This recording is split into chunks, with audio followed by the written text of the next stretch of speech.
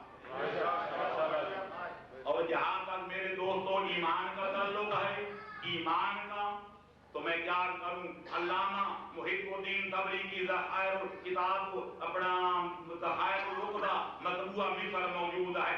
حضرت عمر کہتے ہیں کہ پیغمبر اکرم کو میں نے یہ فرماتے ہوئے سنا تھا کہ لَمِنَّ السَّمَاوَاتِ السَّبْعِ وَالْأَرْضِينَ السَّبْعِ وُضِعَتَا فِي كَفَّةٍ وَوُضِعَ عِمَانُ عَلِيِّ بْنِ أَبِي طَالِبٍ فِي كَفَّةٍ أُخْرَىٰ۔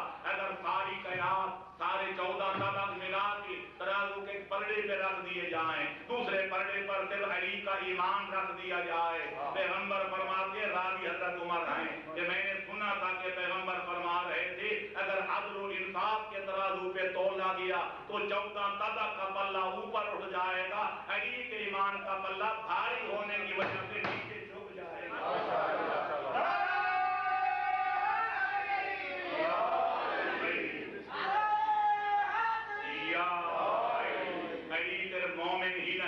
علی امیر المومنین بھی ہیں، علی صرف مومن کامل ہی نہیں، علی کل ایمان بھی ہیں۔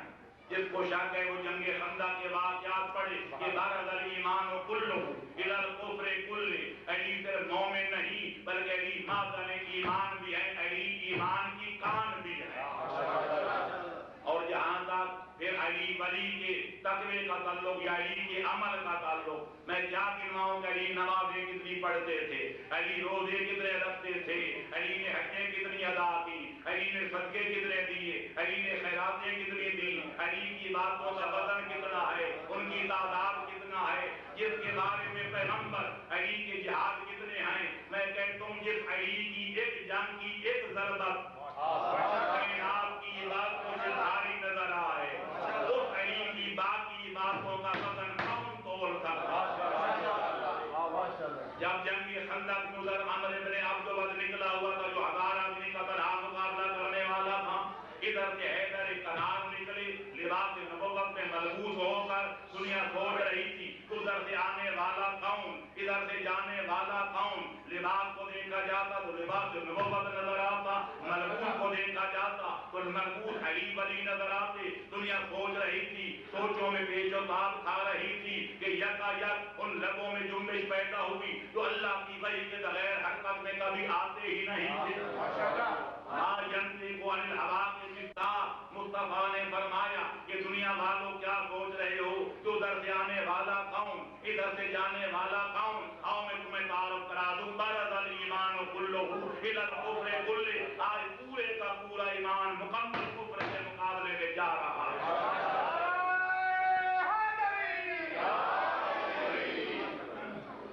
لوگ کہتے ہیں علی کی بڑے بہادر سے پر عمر ابن عبد الوہاب بھی کوئی معمولی بندہ نہیں تھا، بڑے دنات مقابلہ بڑا سخت تھا، مقابلہ بڑا کڑا تھا، علی وہ بار کرتا، علی بیکار کرتے، علی بار کرتے، وہ بیکار کرتا۔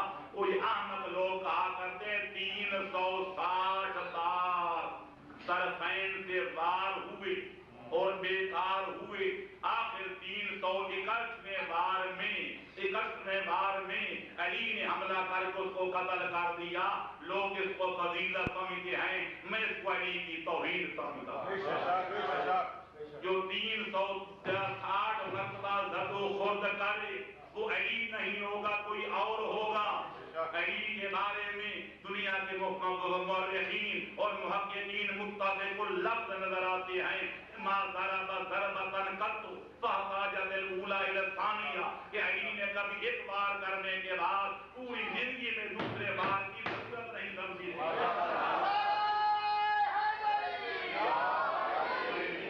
لہذا خلاصہ یہ ہے، خلاصہ کر رہا ہوں، تفصیل میں نہیں جا سکتا.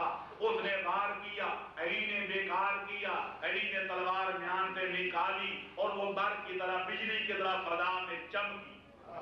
پھر عمرو ابن عبد ود کے سر پہ پڑی، پھر نبی کے لبوں میں جنبش پیدا ہوئی. فرمایا پہلے تو وہ فرمایا تھا نا کہ ضربہ طارد الایمان کلہ الی الکفر کلہ، جب علی کی ضربت عمرو ابن عبد ود کے سر پہ پڑی تو وہ چاروں شانے چت ہو کے زمین پہ گرا تو نبی کی زبان میں پھر جنبش ہوئی، اللہ کی وحی کی ڈوری ہلی. پیغمبر فرماتے ہیں ضربۃ علی یوم الخندق افضل من عبادت الثقلین.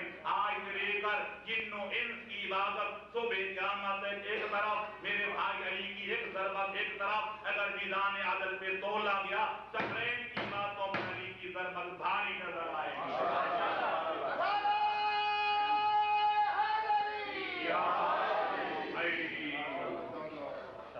تو جس علی کی ایک ضربت کائنات کی باتوں پہ بھاری نظر آئے، اس کی دوسری عبادتوں کا اندازہ کون لگا سکتا ہے؟ کوئی اندازہ کر سکتا ہے اس کے زور بازو کا؟ نگاہ فرد مومن سے بدل جاتی ہے تقدیریں. تو لہذا جس علی کی ایک ضربت کائنات کی باتوں سے بڑھ جائے اس کا ثواب زیادہ ہوگا یا باقی لوگوں کا ثواب؟ تو عمر نبی علی کا کوئی ثانی نہیں، علی کا لقب بھی خدا نے قرآن میں صالح المومنین رکھا ہے. اور جہاں تک تقوی کا تعلق ہے، خالق فرماتے ہیں یا ایھا الناس انا خلقناکم من ذکر و انثی وجعلناکم شعوبا وقبائل لتعارفوا ان اکرمکم عند اللہ اتقاکم. اگر تم سب کے سب بنی آدم، میں نے تمہیں ایک مرد اور ایک عورت سے پیدا کیا، مختلف قوموں قبیلوں میں بانٹ دیا تاکہ تمہاری جان پہچان برقرار رہ جائے، پر لیکن تم میں سے افضل وہ ہے، مکرم وہ ہے، محترم وہ ہے جو سب سے زیادہ پرہیزگار ہے. علی صرف پرہیزگار نہیں بلکہ علی تو ہیں امام متقی. اور جہاں تک شجاعت کا تعلق ہے، میں دعوے سے کہہ سکتا ہوں پوری بھری ہوئی کائنات میں اسد اللہ الغالب علی کے سوا کسی دوسرے کا لقب بھی نہیں. اور میں یہ بلا مبالغہ کہہ سکتا ہوں پوری اولین اور آخرین کی تاریخ پڑھ جائیں، آفتاب قیامت کو برنے تک علی کے سوا کوئی دوسرا بہادر نظر نہیں آئے گا کہ جس نے فرش زمین پہ رہ کے کوئی ایسے شجاعت کے موتی بکھیرے ہوں کہ آسمان کے قدسی یہ کہنے پر مجبور ہو گئے ہوں کہ لا فتح الا علی لا سیف الا ذوالفقار. یا علی تیرے کارناموں نے آسمان کے قدسیوں کو یہ کہنے پر مجبور کر دیا اگر کوئی بہادر ہے تو حیدر قرار ہے، کوئی تلوار ہے تو صرف